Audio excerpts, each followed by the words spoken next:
Good morning. Thank you for joining this review of lessons learned from the 2018 proxy season. This is Marc Treviño. I'm responsible for the firm's corporate governance and executive compensation practices. With me is Melissa Sawyer, who's a partner at M&A Group and co-heads the corporate governance practice with me. Janet Gelthaler, who's resident in our DC office and who was scheduled to join us today, won't be making it because of storm preparations. So turning straight to slide number 2, we have a lot to cover, so I want to get started quickly. Unlike last year, we're not going to spend a lot of time on proxy access. As you'll see, there are really limited developments in this area. The space was really taken up by so-called ESP proposals, environmental, social, and political proposals, which we're going to dig into and which resulted in an unprecedented amount of engagement in 2018. And when they did come to a vote, they received a meaningfully higher level of support than they did in 2017. And those factors are a recipe for sort of a continued intensification into the 2019 season. We also saw a surprising increase in proposals to reduce special meeting thresholds and adopt written consent. These also got high levels of support, although not all shareholders agree. But we expect that trend to continue. We saw sort of the first kernel of it in 2017. It hit full on in 2018, so I expect you're going to see a lot of it in 2019 if you haven't seen it already. Last year we noted that board diversity seemed like an up-and-coming issue and that people should be on the lookout, and I'll go so far as to say we got that right. The story there is not in the proposals that came to a vote, but rather in the proposals that didn't and that were withdrawn following engagement. And I think that it's going to be pretty easy for people to say that this is only going to intensify for 2019, and I think you should expect the engagement to become much more sophisticated. We're also going to talk about our analysis of common reasons for director against votes. Directors are always sensitive to this, and so it is important to understand which proxy advisor and voting guidelines resonate with investors and which don't. I think we're destined to have directors become more sensitive. We've already seen this year in its annual policy formulation process, which I think people were expecting for some time, ISS has raised the question of whether it should consider the track record of a director at one company when voting with respect to her at another company. If this moves forward, I think directors are going to be much, much more sensitive to proxy advisor recommendations. But even if we don't know it's going to move forward, the track record exists and is being developed now. So directors who are worried about this may already have some heightened sensitivity. Everything we're going to be talking about is necessarily at a relatively high level. There is a lot more detail and history in our annual proxy season review memo, which came out in the middle of July and is on the website. On the website that you're looking at now, there's also a box for questions. We are looking to try to keep 10 minutes at the end for questions. We're often not that successful, but we'll answer your questions either as part of the webinar or separately afterwards. So looking overall at slide 3, this is the first time that we've attempted to comprehensively gather submission data. That data comes from a lot of different sources and obviously is much softer than the voted on and past numbers. If you were going to think about that data intensively, probably understates in some way the number of submissions, but I don't think it's different year over year. So I think it's pretty good directionally data, but it's relevant how great it is because it's absolutely critical to understanding what happened in 2018. You would not understand 2018 without it. And based on it, you're not going to be able to understand 2019 without looking at that data either. And so what do I mean by that? Well, if you were to look just at the voted on numbers and just take a look at ESP, you would see a dramatic drop in ESP proposals that came to a vote. That's not because people were less interested in ESP. So if you look instead at the submission data, you can see that the season began very consistently with 2017, particularly if you take a look at where you take into account the fact that about 10% of the 2018 season isn't yet captured in these numbers. So it's very, very consistent. So the radical difference in the voted on numbers with respect to ESP proposals is a result of withdrawals. And so you had less than a third of ESP proposals reaching the voted on stage, and it was driven by withdrawals. Notably, the few ESP proposals that did actually, ESP proposals didn't really pass in 2018, just like 2017, but the pass rate is slightly higher, and you did have a higher level of shareholder support on average. Governance proposals remained the most likely to reach a vote and continued to represent the vast majority of proposals that actually passed. The pass rate did decline sharply to 14%, a little bit more than half of what was the case in 2017. And we'll talk about the reasons for that. The compensation-related proposals remained at, we sort of consider as a negligible level, a trend that's been happening for several years. No compensation-related proposals passed in 2017 or 2018. We did see a couple of new compensation-related proposals that tie to the increased focus on ESP, and so we may talk to that. Are we having issues with the slides? And I saw one question on the slides, but I think that's been solved. I think we're looking into it. Okay, great. So when we look at slide 4, we see the results for ESP proposals. Starting with that, the most common topics for proposals submitted continued to be environmental, political contributions and lobbying, gender and other discrimination, and human rights. That was entirely consistent with last year. The drop in voted on proposals was driven primarily by the withdrawal of gender pay equity and other discrimination proposals. They had the highest withdrawal rate of any category this year, with less than a fifth of all submitted proposals reaching a vote, and obviously coinciding with Me Too and public attention to workplace culture generally in the 2018 season.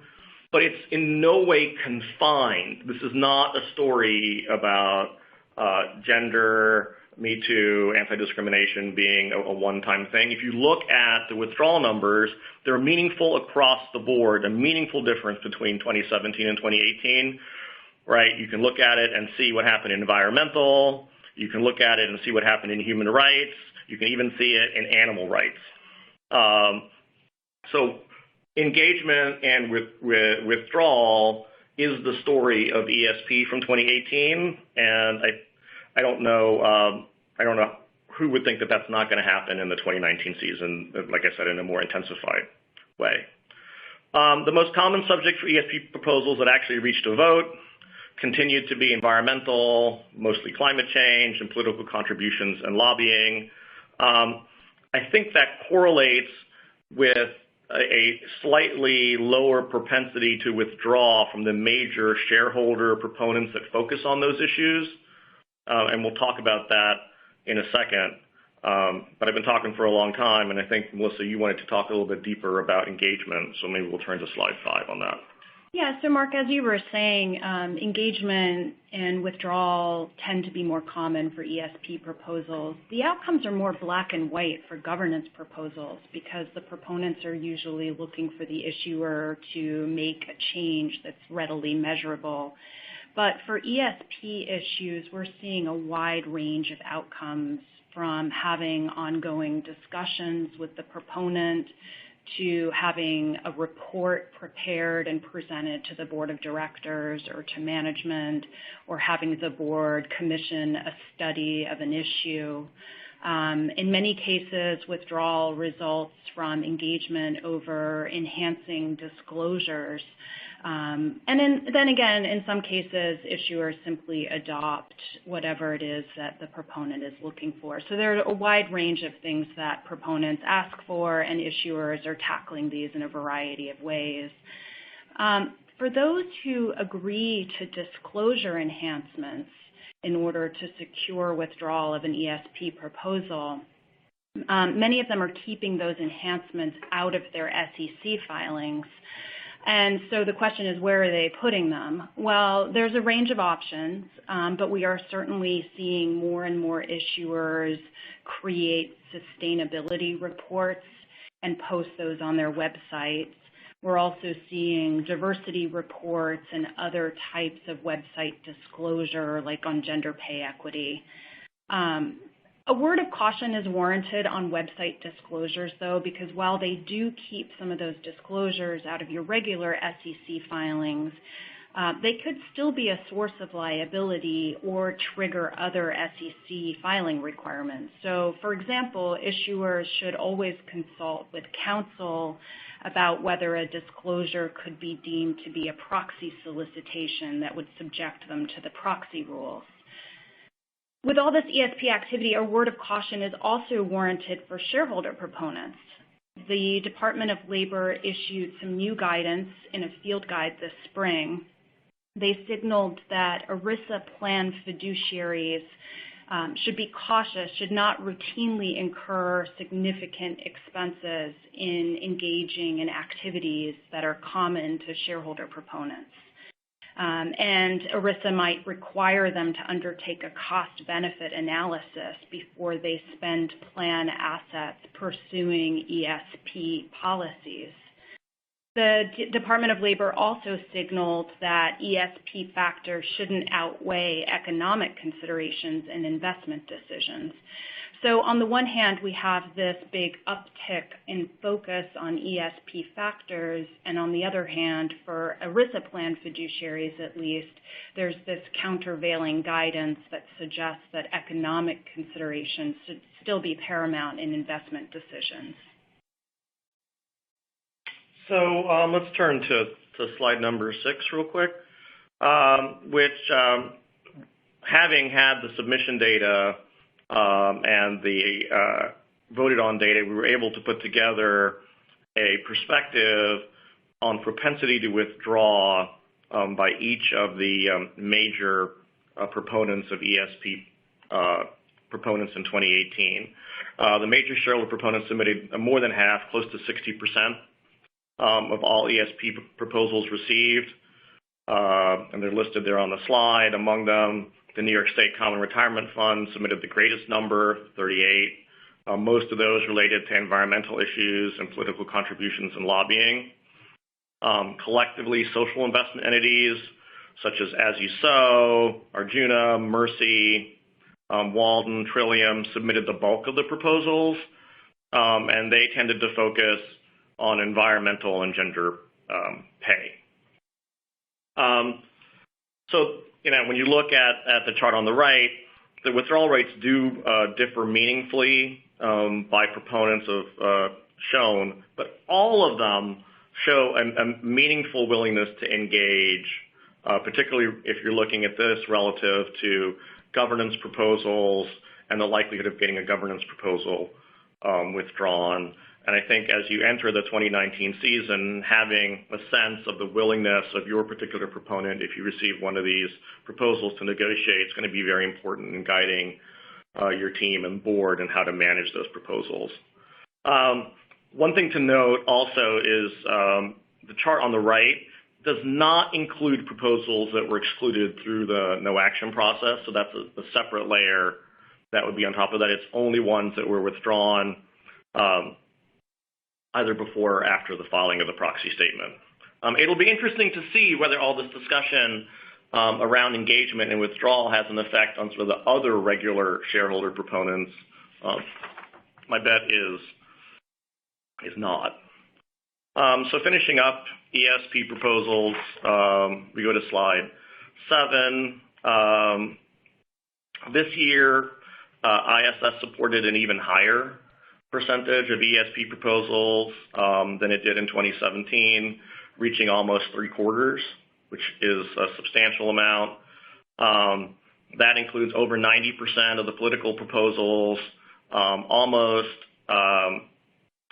90% of the environmental proposals, and almost 75%, or three-quarters of the gender and other discrimination proposals that actually reached a vote. That number is more than double the recommendation number from 2015. Interesting, this year, environmental proposals eclipsed political proposals. When you look at the number of proposals passed over the past several years, we've seen the proportion of successful environmental proposals inch up. But now I think we have a marked trend towards a pass rate. The last time the political proposal passed was, I think, 2016. All of this, of course, coincides with a major focus by the large institutional investors on climate change. Separately, in our activism memo, which we're not talking about here, it's a separate webinar, we talk about the concentration of ownership among the large holders and some of their ESP focus. And you really see that this season, and there's a reason I think you would expect to see that going into 2019. All the environmental proposals that passed related to climate change. Every year we see a few proposals that relate to the hot topics of the day. And while these don't move the needle very much in the grand scheme of the total number of shareholder proposals that are submitted, they do, in a sense, strike fear into the heart of issuers because they subject them to the potential for reputational scrutiny or even political scrutiny. And responding to these, even engaging with the proponents over these, requires careful coordination with investor relations and public relations, as well as legal and governance experts within an issuer. So in 2018, for example, we saw a handful of proposals related to gun safety in the wake of a series of tragic shootings. We also saw a bunch of social media fake news proposals on the heels of stories about election tampering and Facebook's issues. And we saw a coordinated series of proposals that related to opioid distribution, which was obviously a hot topic in the last couple of years. Some issuers have been able to secure no action relief to exclude hot topic type of proposals on the basis that they touch on the issuer's ordinary business.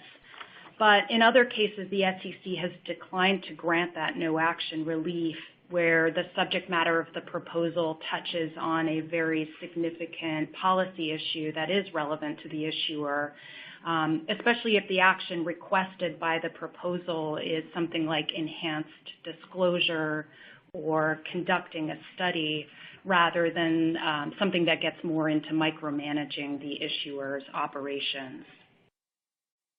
So let's turn away now. So before we leave ESP, I think we have a question. And the question was, do we have a sense of how ISS support impacts the pass failure rate of ESP proposals? And we actually do have that data, and we can be more precise offline by taking a look. I think that's a really interesting question. My sense is it's very close to the same 20-25% that ISS recommendations generally move the needle. But it's hard to say in this particular space whether that is coincidental or causal, because I think some of this voting is driven by the very large shareholders who have their own policies and are making a commitment here. So it's not clear that whether that's a leading indicator or a following one, but we'll take a look at that and see if we can get back to you with something more precise. Okay, so now let's turn our attention away from ESP and focus in on governance, which is probably where we would have started this discussion a few years ago. As Marc previewed at the outset, in prior years, we had seen a lot of proposals related to proxy access. That was not the main story from the 2018 proxy season. In prior years, we also saw proposals related to majority voting standards, de-staggering classified boards, and taking other steps to dismantle structural takeover protections and features like that. Those types of proposals have subsided, in large part because many of the largest issuers have already taken those actions. So there isn't as much low-hanging fruit for the shareholder proponents to pursue. What we're seeing instead, as Marc said earlier, is a rise in proposals to lower the threshold for calling a special meeting, and proposals to give shareholders a right to act by written consent. So if we turn to slide 10, we've got some data here on special meeting proposals. 25% continues to be the most common threshold for calling a special meeting, although a lot of the proposals are actually coming in at the 10% level. So issuers often face a question of what to do if they get a proposal to adopt special meeting rights for shareholders at 10%. What we've been seeing is that some issuers have had success with making a counterproposal at 25%. It's not across the board, though. So there were 4 successful proposals in 2018 to lower the threshold from 25% to 10% this year. So that's just something to keep an eye on. And then turning to slide 11, we did observe that the SEC was amenable to granting no action relief to issuers who were seeking to exclude a proposal seeking special meeting rights where there was a conflicting management proposal in the proxy statement. In the AES no action letter, management was actually seeking ratification of an existing 25% special meeting right, and in that case, the SEC allowed exclusion of the shareholder proposal, even though it seemed from a timing perspective that the management proposal may only have arisen once they've received the shareholder proposal. The SEC's approach was pretty widely criticized by some institutional investors and by the Council for Institutional Investors that was quite vocal about this.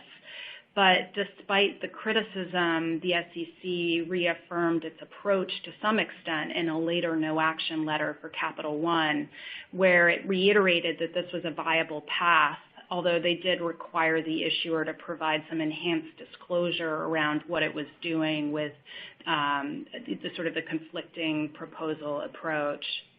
And I think you've seen ISS and the other advisors slightly change their policy as a result too. So the ratification approach may not be as successful in 2019.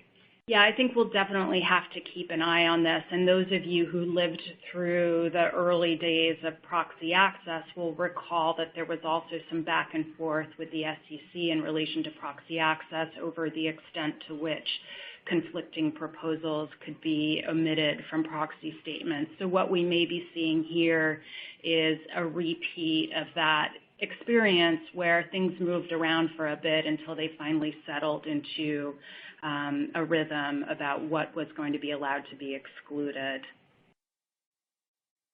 If we turn to slide 12, we've got some data here on written consent proposals. Here there's some variability in terms of what issuers have on their books today. It used to be the case that for most large public companies, written consent was only permitted if there was unanimous consent, which of course was not practicable for any company that had a large shareholder base. Like special meeting proposals, proposals to allow shareholders to act by written consent at a lower threshold were very popular in 2018, and ISS recommended in favor of the vast majority of those. In most cases, those proposals suggested setting the same threshold for acting by written consent as you would require for shareholders to approve something at a meeting. To implement a written consent proposal, you actually need a charter amendment for a Delaware corporation. And so as a result, what happens is that when these proposals pass, if they get 50% or more, whatever the requisite threshold for shareholder approval is based on the precatory proposal, often what happens is that management then needs to resubmit the proposal as a binding proposal at a subsequent annual meeting. So it can take 2 annual meeting cycles for this written consent action to become effective. Importantly, ISS has published guidance that suggests issuers can add procedural protections in and layer those on top of the written consent request from shareholders. So those protections might include things like adding waiting periods or disclosure requirements, holding requirements, and blackout periods, so that the final form of written consent that an issuer adopts may have more procedural bells and whistles associated with it than the conceptual proposal that shareholders initially voted on to trigger management to pursue this action. I mean, you really want it to look as close as possible to your special meeting bylaw, like the same protections, so that you can't be jumped by written consent, and so all of your shareholders have the opportunity to consider the proposal, et cetera. And I think that is now the market. So we can't do the webinar without talking about proxy access. So let's turn to slide 13. Look, this year only 6 proposals to adopt proxy access went to a vote. That's down from 28 in 2017 and 81 in 2016. The data shows that the vast majority of proposals didn't actually make it to a vote. Here, that could be because they're withdrawn following negotiation. It can also be because the issuer adopted, and we'll talk about it, their own proxy access bylaw and moved to exclude on substantially implemented. Issuers recognize that the market standard 3-3-2020, or 3% for 3 years for 20% of the board, or at least 2 directors, and a group size limited to 20 shareholders is very likely to pass. Where they don't pass, we've seen, the issuer usually has large insider or friendly holdings, and ISS has supported for a long time all of the market standard proxy access proposals. There was, heading into the 2018 season, some debate about whether the market standard is appropriate for smaller companies.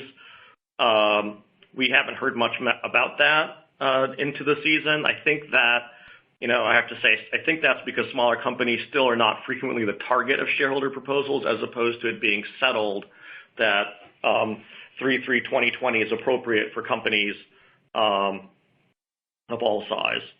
And in any event, amendment proposals to move off of 3-3-2020 have not gained traction. You see a meaningful number of those in 2018, although less than 2017. ISS supported all of them. None of them have passed. I don't think that investors are particularly interested in debating 3-3-2020. I think they're satisfied with that concept. This result is the same. It continues a trend from 2017. The last amendment proposals to pass were in 2016, and those were just to move from a non-market standard bylaw to a market standard. So far, no proposal to amend a market standard bylaw has been successful. If we look at the proponents of proxy access, the New York City Comptroller was the catalyst for the widespread adoption that we've seen today. Beginning in 2015 and until before this season, they put out about 70 proposals each season. This year, they didn't disclose how many they made, but we estimate that they made somewhere less than 20 as the Comptroller's focus has shifted to board composition, skills, diversity, and tenure disclosure. Where the controller did propose, they continued their practice of withdrawing if the issuer adopted a market standard bylaw, although they continue to push for some more shareholder-friendly features and the ancillary provisions. The other common proponents are the individuals that everyone is used to seeing. They, as usual, are much less likely to withdraw and continue to support the 25% of board size on proxy access. Issuers who adopted 3/3/2020, however, were able to exclude on the basis of substantially implemented, and so are able to get to the same place as they do with the New York City Controller. So after all the time that we've spent talking about proxy access over the years, it turns out that nobody has ever really tried to use it, with a couple exceptions, one of which was unsuccessful. The reality is that proxy access is not attractive to shareholder activists. They may not satisfy all the requirements of holding periods or ownership thresholds to use proxy access.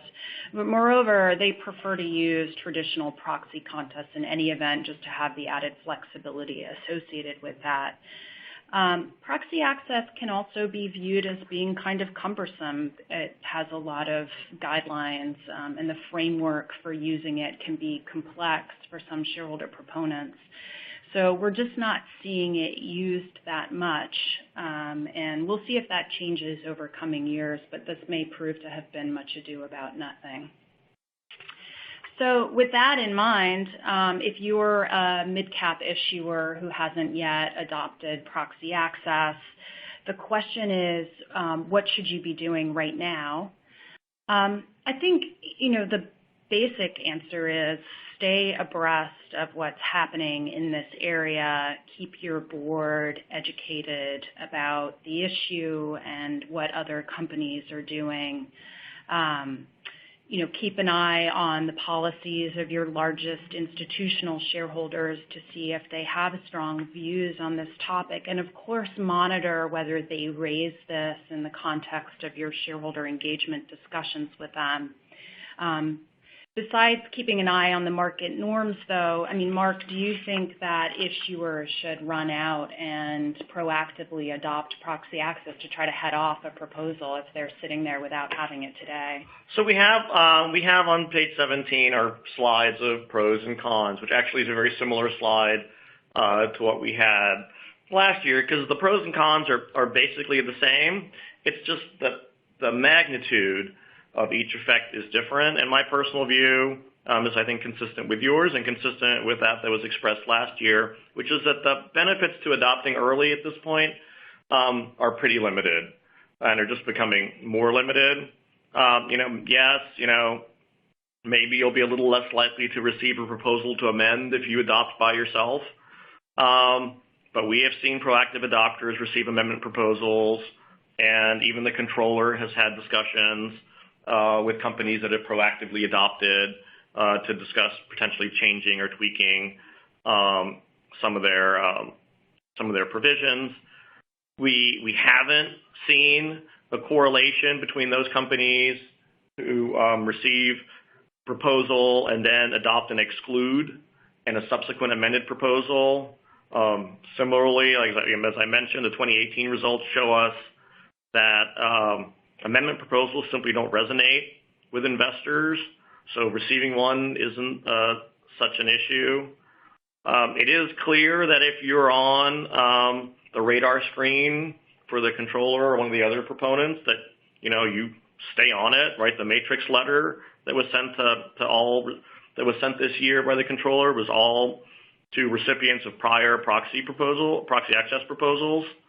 But again, I think it's not clear that just by adopting a proxy access proposal at this point keeps you off that radar screen. That radar is moving to different issues, and I think that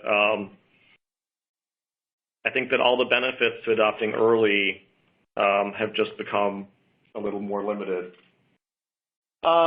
which doesn't mean that you're not going to get one. So, if you look at page 18, we talk a bit about, what happens if you get one, and, simply putting it to a vote, as it says right here, is probably the least attractive option. The reason isn't because you're going to get a worse bylaw.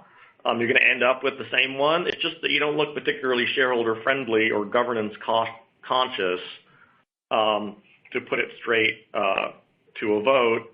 And at least for larger companies, it's harder to put in the supporting disclosure. It's difficult to say that the market's developing. For smaller and mid-cap companies, I still think that's a possibility, and I really am one of the more vocal proponents of the 3-3-20-20. While it might be fine for a large company, it may not be right for every company given its shareholder base. In any event, ISS hasn't tightened up its position on responsiveness, so you can be responsive even if you lose a vote, and put in a customary bylaw with the anti-abuse provisions.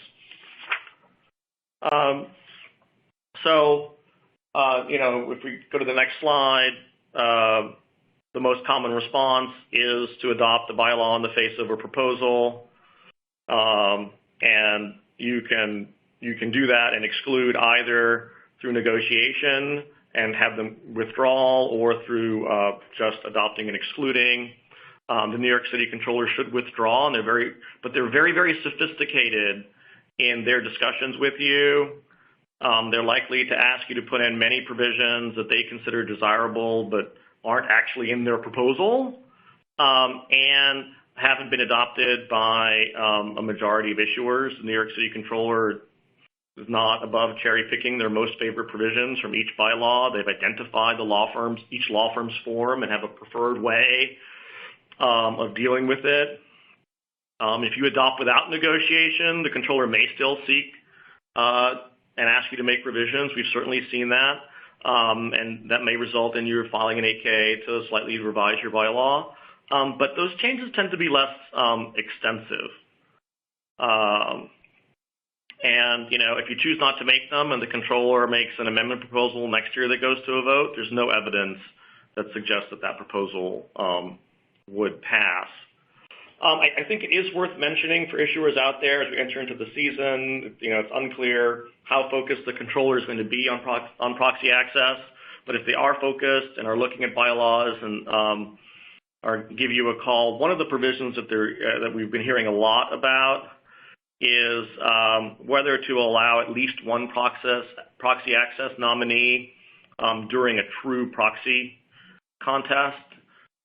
Generally, we advise that if there's a real proxy contest, you shut down proxy access. It's a lot of moving pieces to be happening at once, and it certainly would be an unprecedented use of proxy access, and you'd be doing it in the middle of what is already a very chaotic process. But there are a limited number of companies that now allow this, which we believe is the result of engaging with the Controller. But that's enough about proxy access. So we've touched on this next slide, slide 20, a little bit already. This is a question of who gets shareholder proposals, but the charts here show in stark relief that large cap companies by far are getting most of the shareholder proposals, and actually what we're seeing is a steady decline in the number of proposals going to small and mid-cap companies. Now, whether that's because small and mid-cap companies are starting to conform their practices to what they're seeing happen at large cap companies is something that we haven't studied in any systematic way, but I actually don't think they are. I think many of them are waiting to see whether proponents will start to go after them in a meaningful way. And we also talked a little bit about slide 21, which is who's making shareholder proposals. The familiar names, Shevden, McRitchie, William Steiner, continue to make about 40% of the proposals. And they tend to focus on governance proposals in particular. The ESP-oriented proposals that we talked about earlier are largely coming from pension funds, some from labor unions, and then there are the cluster of social investment entities that Marc mentioned earlier. What's interesting about the social investment entities for me is that several of them are very transparent on their websites about what they're doing. So you could actually go, for example, to Trillium's website and see a list of all the proposals that they've made. It gives you information that you might not otherwise be able to glean because they actually do withdraw proposals through engagement before their proposals even get published in a proxy statement. So it gives you greater insight into what issues they're focused on, the extent to which they're willing to withdraw, and in some cases they are also transparent about why they decided to withdraw, which is all very helpful information to have if you're facing a proposal from one of those proponents. On slide 22, we're getting into the matrix that the New York City Comptroller has been pushing, which Marc mentioned earlier. After spending a lot of time on proxy access, his attention has now turned to board skills, diversity, and director tenure. And this idea of presenting that data in a matrix in the proxy statement is actually starting to catch on a little bit. Almost 30% of issuers are now presenting data in a matrix of one form or another. And ISS's most recent policy survey actually asked the question of whether that's a useful format for disclosing this sorts of information, which suggests that ISS may adopt a policy at some point in favor of this type of data presentation. Only one shareholder proposal to provide a matrix actually went to a vote. That was at ExxonMobil in 2018, and it didn't get a huge vote in favor. But I think we will see more efforts in proxy statements to display this type of information in some format where people can see details, or sort of a more comprehensive view than you would otherwise be able to glean just by reading director bios in a proxy statement. So Melissa and I have been giving a lot of thought to this disclosure, and a couple of other tidbits. The first is, I'm not sure that I would expect the ExxonMobil result to reappear next year, right? I mean, they only got 17%. ISS recommended against the resolution because they were like, oh, it's not peer disclosure yet, and Exxon provides a lot of information about director disclosure, director diversity, et cetera, so it's not lagging its peers.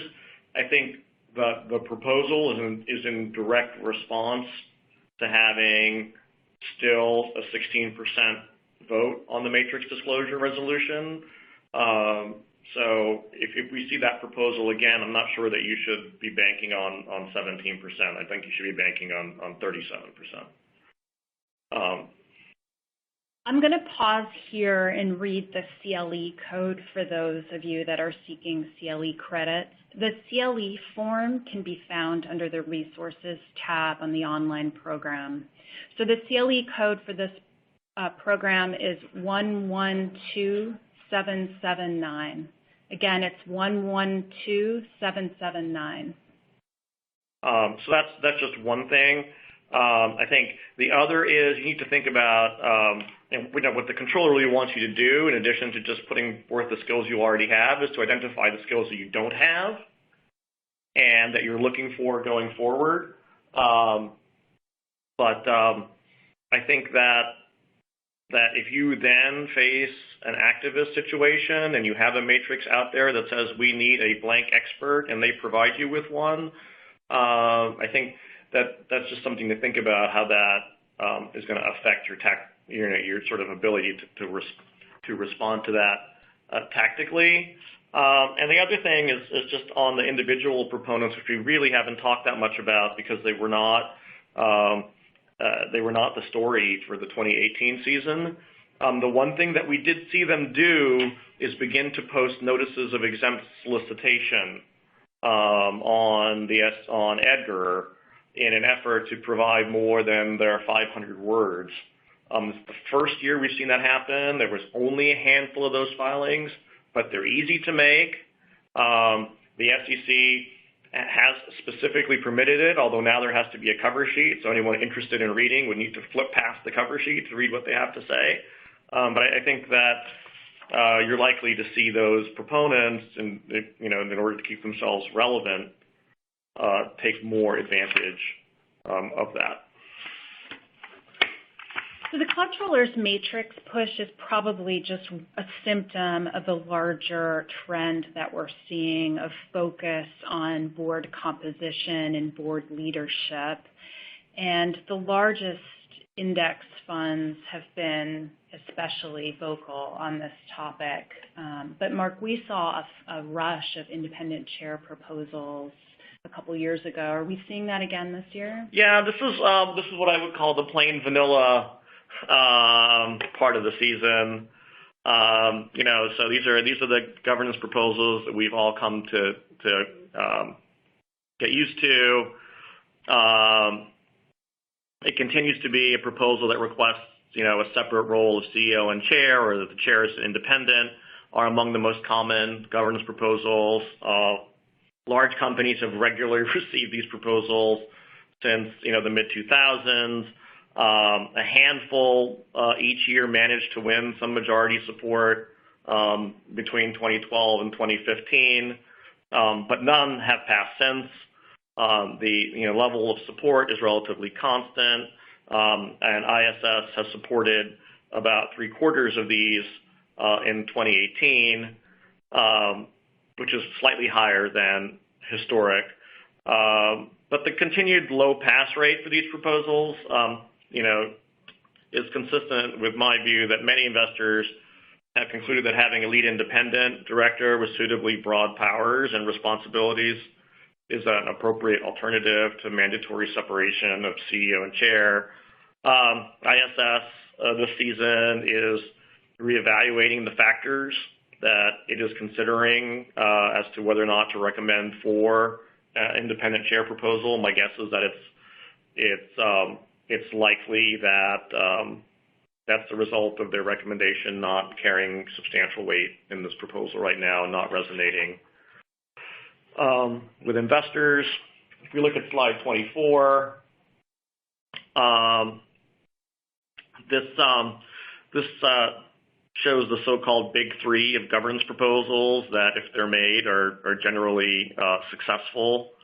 At some point, we'll probably update this slide and make it the big four and add proxy access to the bottom of it. But in any case, a number of these proposals tend to decrease over time as the companies that receive shareholder proposals have already adopted them, and there are higher levels of withdrawals on these proposals, based either on substantial implementation or on engagement than you see with the other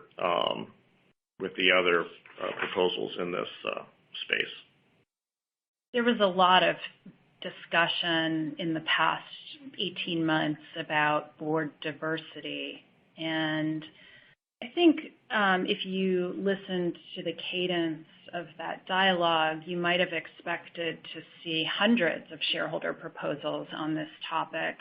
We did see some, and certainly the large index funds have been very vocal in their shareholder engagement meetings on this topic, as well as in their published policy statements and at conferences and such. And we did see some state legislatures start to take action to promote board diversity.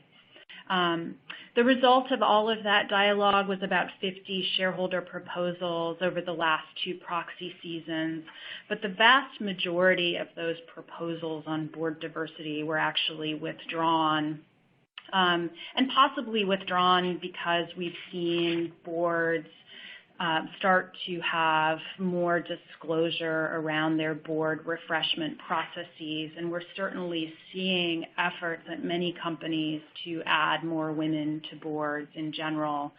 If you look at slide 26, you can see some statistics there on these disclosure trends that I mentioned around gender diversity on boards in particular, with a big increase in the number of disclosures on that topic. We're also seeing enhanced disclosures on tenure and board refreshment more generally. The U.S. still hasn't caught up with Europe in terms of the numbers. So while the disclosure is getting better, the sheer number of women on boards, for example, continues to lag. But if you look at the profile of new directors that are being added to boards, we're certainly seeing an increase in the number of women. As director tenure hasn't itself been a focus of a lot of shareholder proposals, I think the changes that we're seeing on director tenure average rates at issuers, those numbers are coming down a lot. I think that change is largely a result of a more holistic focus on board refreshment rather than a specific focus on having term limits or retirement ages for directors. One other topic that we wanted to touch on, because it has been a hot topic this year, is dual-class voting. This, again, garnered a lot of attention in the press in the wake of the Snap IPO, which featured a listing of entirely non-voting common stock. And there were a lot of discussions at the time about whether that should be permitted. ISS actually came out with a negative recommendation policy for newly IPO'd dual-class companies, and the index providers have indicated that they'll exclude certain dual-class companies from their indices going forward. We did, as a result of some of that discussion, see a couple of shareholder proposals to eliminate dual-class voting this year. Not surprisingly, those proposals didn't garner a majority of the vote, but I say not surprisingly because obviously the super voting shares at those issuers vote against those kinds of reclassification proposals. So I guess it'll be interesting to see if ISS takes further action, such as deeming directors unresponsive if a majority of the minority votes against one of those proposals or in favor of one of those proposals going forward. We'll have to see what happens on that front. And that is one of the things that ISS is soliciting perspectives on, whether it should report results not on the basis of the votes actually provided for in the certificate, but instead on a one share, one vote principle to try to transform that number into more of a majority of the minority concept that Melissa noted. If you combine that with director track records, you can see that directors at these companies might become more sensitive, although there's not much that they can do if they have a controlling shareholder on some vote on some proposal. But that combination probably is of significance to issuers that have these type of structures. And I don't think we mentioned it, but another one of ISS's policy formulation questions is around board diversity and whether or not having no women on the board should be a reason to recommend against directors on the Nom and Gov committee. That's something that they'd asked also for the 2018 season, and they're asking it again because I think they expect the numbers to be higher with respect to that. We're running close to the end, and so if you have any questions, there's one teed up, and we'll hit it before we leave. So, but if you have any questions, this is the time to get them in. Otherwise, we'll finish up by looking at slide 28, which is compensation-related shareholder proposals. There really wasn't that much here. The most common proposal, and they are very limited, was to tie compensation to social issues such as environmental and sustainability. We got almost double the number of those proposals in 2018 than we did in 2017, and it is consistent with the focus on ESP. That is meaningful.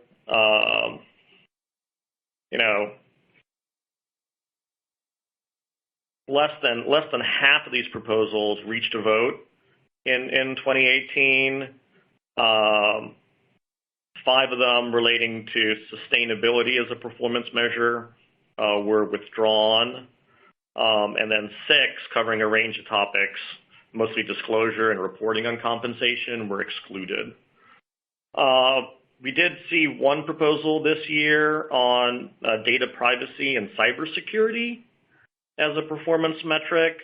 ISS didn't support it, and it received only around 10% support.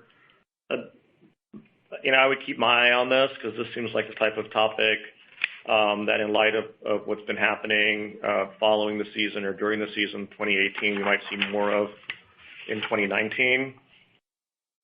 I want to make sure that we cover ISS recommendations against directors. And you can look at this in 2 ways. One is the most common reasons for ISS recommending against directors, and those are independence issues, being a new public company with adverse governance provisions, the absence of a formal nominating committee, and for a second year, shareholders not being able to amend bylaws. The first 3, which are by far the most common reasons, have really very little effect on the vote. And this year, we did divide the companies between the S&P 500 and the Russell 3000 to see if there's a significant difference in the effect of the recommendations on the shareholders of those 2 types of companies. And we didn't really see, you can take a look at it yourself there. There are some slight differences, but there's certainly no trend differences that you would think of as meaningful. If we look at it from the other perspective, which is which of the recommendations are most impactful. Poor attendance was historically the one spot where you overlapped with most recommendations and most impactful. Last year, 10 of the 53 directors in this category received a majority against vote, and the average vote was only 67%.